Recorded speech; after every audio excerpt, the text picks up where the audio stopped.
우리나라의 그 베스트셀러로 스티븐 코비의 성공하는 사람들이 이것까지 쓸까 하는 책이 많이 팔렸습니다. 전 세계적으로 1,500만 부 이상 팔린 베스트셀러 책인데, 그 책에 보게 되면 이런 유명한 명언이 하나 있습니다. 가장 큰 위험은 도전이 없는 삶이다. 이 도전이 없는 삶은 좀 편하고 안전한 것 같지만 그 위험이 없던 삶이, 즉 도전이 없던 삶이 얼마나 위기였는지 시간이 지나면 깨닫게 될 것이다. 이런 또 내용이었습니다. 신앙의 여정도 마찬가지입니다.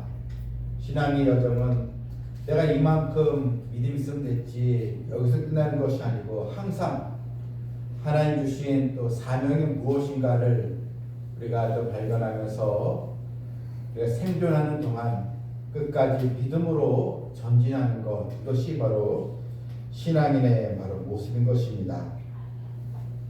편안하고 안전한 삶만 추구한다면 부담될 일도 없고 또 크게 또 위험스러운 일도 맞을 일도 없지만, 결국 나중에는 어차피 우리 인생은 어려움과 두려움이 찾아오게 되는데, 그 두려움으로 인해서 계속 우리의 또 삶은 변화가 없고 열매를 거두지 못하는 그런 또 답답하고 불행한 또 삶으로 나갈 수밖에 없는 것입니다.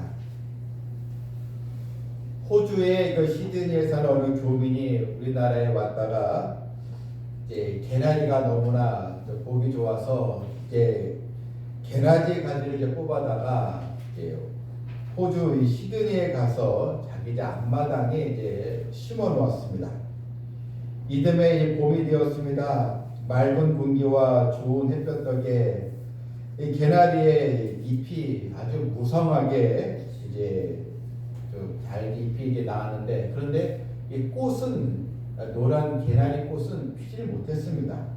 첫 해로 그런가 보다 했는데, 그 다음에도 3년째도 여전히 꽃은 피지를 않았습니다. 이유가 무엇인가를 나중에 알게 되었는데, 우리나라에서는 혹한에 이런 겨울이 있으면서 이제 봄에 이제 개나리가 이제 피게 되는데, 그런데 혹한의 겨울이 우리나라처럼 차갑지 않는 호주에서는 개나리 꽃이 피지를 않았다는 것입니다. 개나리 꽃은 반드시 혹한의 겨울을 통과해야지만 꽃이 핀다는 것입니다. 이것을 이제 저울을 거쳐야만 피는 꽃이면서 이걸 전문용어로 추나 현상이다, 이렇게 이제 부르고 있습니다. 개나리 꽃과 같이 여러분, 믿음의 꽃도 마찬가지입니다. 고난과 역경을 통해서 하나님이 주시는 축복을 인해서 우리의 믿음의 꽃은 또 활짝 피게 바로 되는 것입니다. 그냥 신앙생활을 그냥 편안하고 또 익숙하게만 지내는 것이 아니고, 하나님 기쁘시게 해드릴 내게 또 무엇인가 늘 우리가 기도하면서 때로는 부딪히고 또 도전이 있는 그런 신앙으로 우리가 나갈 때 하나님의 기적과 은혜의 역사를 우리 다 체험하게 되는 것입니다. 신앙생활은 현실에 안주하는 그런 삶이 아니라 천국의 도성을 향하여 날마다 전진하며 도전하는 바로 생활입니다. 성경에 나오는 역사를 보게 되면 하나님께 쓰임받고 축복받은 사람들의 공통점이 있는데, 그들은 다 하나같이 현실에 안주하지 않고 도전하는 그 신앙을 가졌다는 것입니다. 아브라함은 본토 친척 아비 집을 떠나라는 하나님 명령에 말씀에 의지하여 순종했습니다. 그냥 친척 아비 집 고향 땅에서 편안하게 먹고 살 수가 있었지만, 하나님의 지시하는 또 땅으로 말씀을 의지하고 그는 떠났기에 그런 믿음의 조상이 될 수가 있었습니다. 모세도 바로의 궁전에서 이집트의 왕이 될 수 있는 특권이 있었지만, 그는 하나님의 백성과 함께 고난받는 길을 택했습니다. 애굽의 화려한 궁중 생활보다는 그리스도를 위하여 능력을 받는 이 도전하는 믿음 생활을 모세는 바로 택했던 것입니다. 오늘 본문에도 도전하는 신앙을 보여준 한 사람의 이야기가 나와 있습니다. 바로 갈렙이라는 사람입니다. 하나님의 은혜로 이스라엘 백성들이 가나안 땅을 하나하나씩 정복해 나갔습니다. 이스라엘 각 지파별로 땅을 분배를 받고 농사를 지면서 농사를 지면 다 자기 소유가 되기 때문에 자유를 마음껏 누리면서 각 지파별로 안정적으로 편안하게 살고 있는 그런 또 때였습니다. 그런데 헤브론 땅이라는 땅은 아직 정복되지 않은 땅으로 남아 있었습니다. 그런데 아무도 이 헤브론 땅을 차지하려고 도전하지 않았습니다. 왜냐하면 이 헤브론 땅은 평지가 아니고 산지의 땅이었습니다. 이 산지는 참 이 정복하기가 어렵습니다. 오히려 방어하기는 쉽지만 그 땅을 차지하려면 피를 흘려야 되고 많은 희생을 감수해야만 했습니다. 더군다나 이 헤브론 땅에는 아낙 자손이 살고 있었다고 했습니다. 이 사람들은 아주 키도 크고 건장하고 아주 용맹하고 강한 또 이 부족들이 살고 있었습니다. 이스라엘의 많은 젊은이들은 그 땅은 그냥 남겨두고 말았던 것입니다. 희생이 두려워서 그 땅도 하나님 주신 땅인데 그냥 그 땅 그냥 내버려 두고 말았던 것입니다. 갈렙은 어느 누구도 정복하려고 하지 않는 이 헤브론 땅을 보면서 마음이 너무나 안타까웠습니다. 저 땅도 하나님께서 분명히 주시겠다고 약속한 땅인데 왜 이스라엘의 이 젊은이들은 가만히 있는가? 내가 그 땅을 차지해야 되겠다. 이런 마음을 먹었는데 이때 그 나이가 85세였습니다. 85세쯤 되면은 은퇴 이후에 편안하게 노후를 준비하는 또 편안하게 사는 그런 나이지 않겠습니까? 때로는 또 손주들의 또 재롱을 보면서 아주 편안하게 보내야 될 그런 또 시기인데, 그런데 이 갈렙은 85세의 나이에도 불구하고 그 가슴 속에는 하나님 뜻을 이루고자 하는 불타는 그 사명, 소원이 있었습니다. 갈렙이 땅 욕심 때문에 헤브론 땅을 정복하겠다고 한 것이 아닙니다. 하나님 약속하신 그 땅, 하나님의 약속이 이루어져야 되기 때문에 그 약속을 바로 누리기 위해서 하나님께 주신 이 기업을 또 후대에게 알리기 위해서 그 땅을 정복해야 되겠다, 이런 마음을 먹게 되었던 것입니다. 갈렙은 지도자 여호수아에게 그 땅을 정복하게 달라고 지금 요청을 하고 있습니다.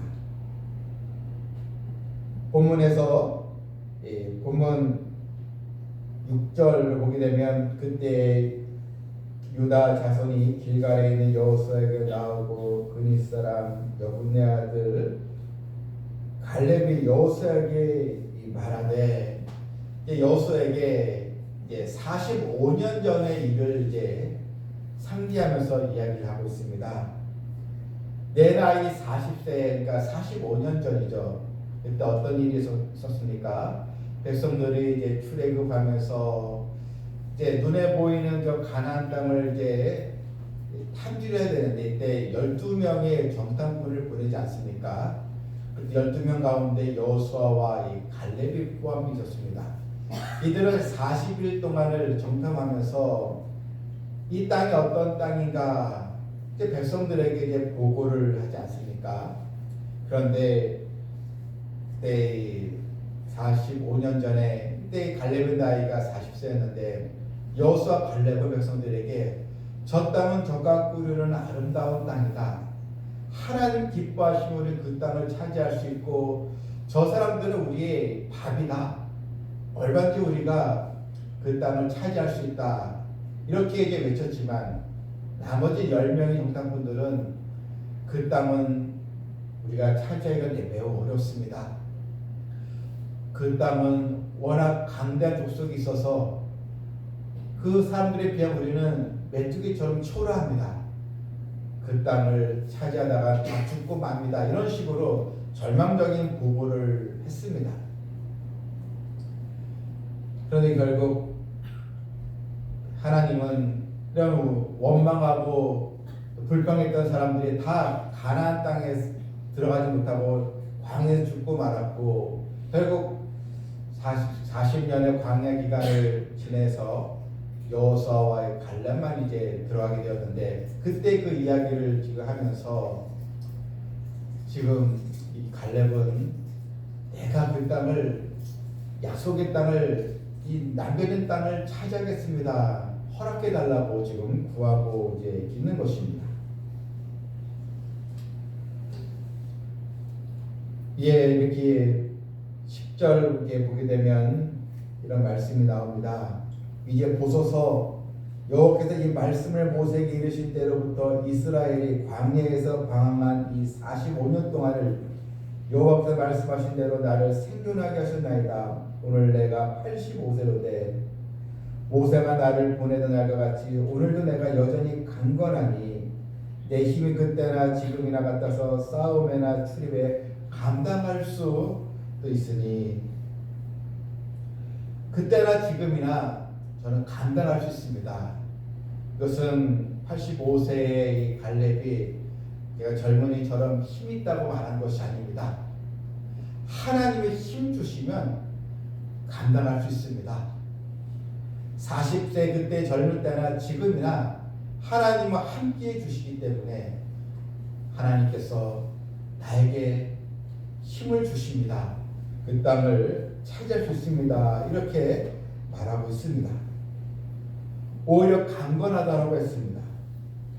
여러분, 우리가 믿음을 가지고 하나님을 의지하면 하나님 우리에게 샘솟는 그런 능력, 힘을 주시게 되는 줄 믿으시길 바랍니다. 물론 우리가 시간이 또 세월이 흐르면서 우리 육체는 약해질 수 있습니다.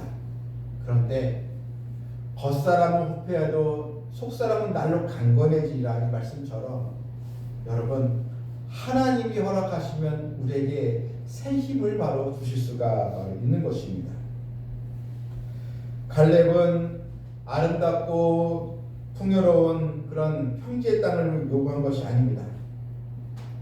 오히려 그는 생명을 내걸고 싸움을 각오하면서 이 산지 헤브론 땅을 요청하고 있습니다. 그는 나태와 안위를 멀리하고 오직 하나님의 약속의 말씀을 의지하여 하나님 뜻이 이루어지길 소망하는 그런 불타는 그런 또 믿음으로 그는 말하고 있는 것입니다. 오히려 자신은 지금 더 강건하다고 했습니다. 여러분, 육신의 건강도 중요하지만 무엇보다도 우리의 영혼의 건강도 더 필요하다는 것을 우리는 알아야 합니다. 육체의 힘도 있어야겠지만 영적인 힘이 있어야 한다는 것입니다. 그런데 이 영적인 힘이 있으면 육체도 강건해지는 것입니다. 모세가 120세에 하나님 품에 안겼는데, 성경은 모세가 120세에도 눈이 흐리지 아니했다, 이렇게 기록하고 있습니다. 시력이 좋았다, 이런 뜻이 아니고, 그는 마지막 죽음의 순간에서도 그는 120세에 이제 하나님께 돌아가야 할 그런 인생의 마지막 순간에서도 하나님 주신 그 비전, 소망을 잃지 않았다는 것입니다. 성도 여러분, 하나님 우리에게도 이런 믿음을 갖길 원하십니다. 영적으로 더 강건해질 수 있는 성도들로 하나님 앞에 또 복을 받는 성도 다 되길 바랍니다. 갈렙의 이야기를 들은 여호수아는 13절에 보게 되면 이런 말씀이 있습니다. 여호수아가 여분의 아들 갈렙을 위하여 축복하고 헤브론을 그에게 주어 기업을 삼게 하매, 갈렙이 요청하니까 요청한 대로 여호수아는 허락을 했다는 것입니다. 헤브론의 그 이름은 기럇 아르바라 하는데 본문 그 마지막 그 15절에 보게 되면 이런 말씀이 있습니다. 헤브론의 옛 이름은 기럇 아르바라. 아르바는 아낙 사람 가운데에서 가장 큰 사람이었더라. 그리고 그 땅에 전쟁이 이제 그쳤더라. 결국 이 땅을 정복하게 되면서 이제 전쟁이 다 그치는 이 평화가 찾아오게 되었다는 것입니다. 갈렙이 받은 이 축복은 탐욕에서 받은 것이 아닙니다. 바로 하나님의 약속을 의지한 믿음의 결과인 것입니다.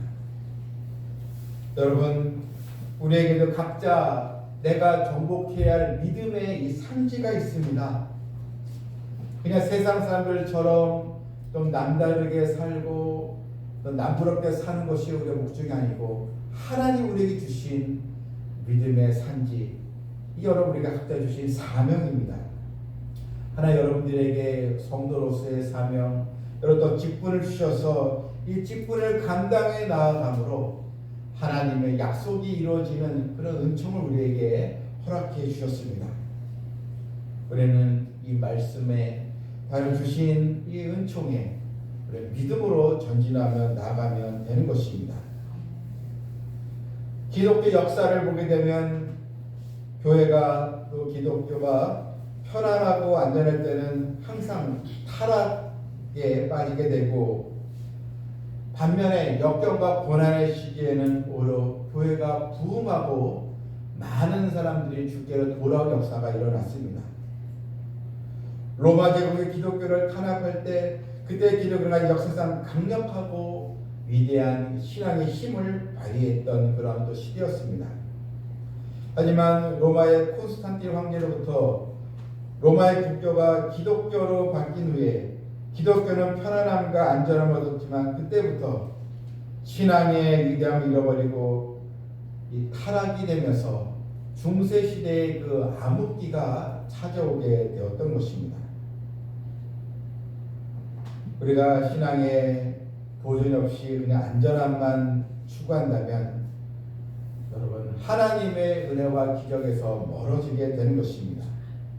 이 시간도 사탄은 우리에게 염려와 걱정거리를 자꾸 갖게 해주고, 그래서 경건의 모양만 갖게 해서 우리 알고는 하나님의 역사심을 체험하지 못하도록 방해를 하고 있습니다. 모험과 또한 도전 없이 그냥 이 상태로 이 정도로만 내가 신앙생활하고 천국만 가면 되지, 하나님 우리에게 이런 말씀을 주시지 않습니다. 끝까지 살아있는 동안, 생존하는 동안 믿음의 역사에 동참하길 바로 원하십니다. 18세기 미국의 대각성 전도운동을 주관했던 조지 휘필드라는 목사님이 있습니다. 그는 하나님 나라 전파에 열정을 가졌습니다. 그는 30년 동안 매일 각 지역을 다니면서 천국 복음을 전했습니다. 그리고 나이가 들면서 점점 몸이 약해졌습니다. 이제 주변에 있는 제자들은 목사님 좀 이제 쉬십시오 이렇게 얘기를 했습니다. 그때 휘필드가 하는 말이, 나는 녹슬어서 엎어지는 사람이 되지 않고 달아서 엎어지는 사람이 되길 원합니다. 이렇게 이야기하면서 그는 몸이 많이 쇠하고 노령의 나이에도 불구하고 전도 집회에 요청이 오면 거기 가서 끝까지 주의 말씀을 증거했습니다. 전도 집회를 어느 날 마치고 보스턴으로 집으로 가던 중에 그는 엑스트라라는 작은 마을에 거기에 이제 묵게 되었습니다. 그 소식을 듣고 또 많은 사람들이 찾아왔습니다. 우리에게 말씀을 좀 전해 주십시오. 그런 혼신의 힘을 다해서 또 천국 복음을 전했습니다. 그날 밤 그 밤 집회는 참 은혜의 도가니였습니다. 그리고 그 다음 날 사람들이 목사님 아침 드십시오 이렇게 이제 식사를 하라고 휘필드 목사를 꼈는데, 그때 목사님은 편안한 모습으로 천국에 간 그런 상태였다는 것입니다. 마지막까지 사명을 다하고 그는 잠을 자는 동안 하나님께서 천국으로 인도해 바로 주셨다는 것입니다. 여러분, 우리도 살아가는 삶의 모양과 형태는 서로 다 다양하고 다르지만 그러나 공통된 분명한 목표가 있습니다. 세계 마지막까지 우리가 믿음으로 전진하여서 사명감에 불타며 하나님을 기쁘시게 드리는 그런 신자로 이루고 나가야 한다는 것입니다. 나이가 들수록 최고의 적은 낙심과 자포자기입니다. 끊임없는 그런 충성스러운 그런 신앙으로 하나님의 은혜의 역사를 우리가 사모하면서 예전이나 지금이나 저는 오히려 강건합니다. 믿음의 힘으로 나아가는 저와 여러분 모두가 되기를 주님의 이름으로 축원합니다. 아멘.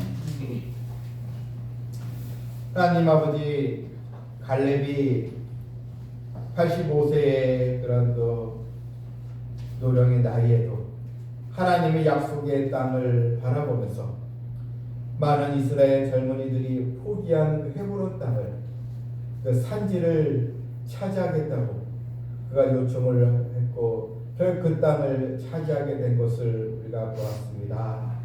하나님, 저희들에게도 믿음의 이 산지가 다 있을 것인데 하나님 예비해 놓으신 이 축복, 이것을 그냥 생각만 하고 또 바라만 보는 것이 아니고 더욱 기도와 또 믿음의 열정을 가지고 하나님의 기적을 체험하고 또 기도의 응답을 받아서 주의 영광의 복음을 더 전하는 저희들, 우리 삼성 비전교회 성도들은 다 일당백의 하나님의 귀한 또 일꾼으로서 다 쓰임받도록 역사하여 주시옵소서. 예수님의 이름으로 기도하옵나이다. 아멘.